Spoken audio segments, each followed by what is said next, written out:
Hi guys, নতুন একটি ব্লগে সবাইকে ওয়েলকাম করছি।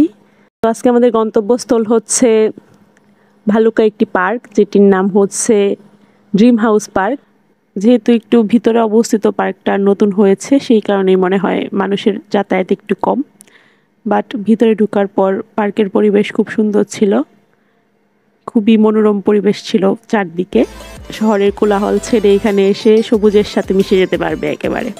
তো চলুন আমাদের সাথে পার্কের একটু সৌন্দর্য উপভোগ করা যাক। তো এখানে আসার পর আমরা এটাও দেখতে পেলাম যে এখানে পিকনিক করারও ব্যবস্থা রয়েছে।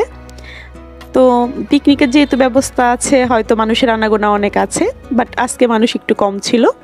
তো যাই হোক, আমরা ঘোরাফেরা করছি। আর পার্কের উন্নয়নমূলক কাজ চলছিল, যেই কারণে অনেক কিছুই এখনও ঠিকঠাক করে তৈরি করা হয়নি।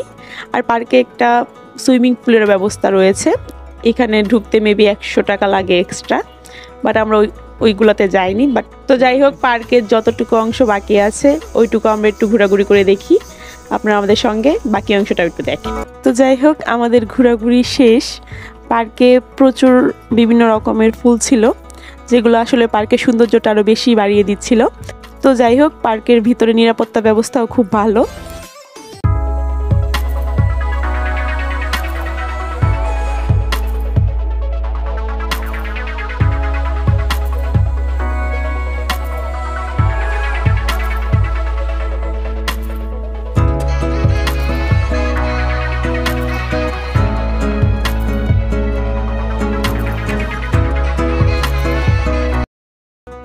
এছাড়াও ময়মনসিংহ থেকে আসা যাওয়া এবং যাবতীয় খরচ সহ আমাদের জনপ্রতি 500 টাকা করে খরচ হয়েছে। তো যাই হোক, এতক্ষণ আমাদের সঙ্গে থাকার জন্য ধন্যবাদ সবাইকে। পরবর্তী ব্লগে আবার দেখা হবে।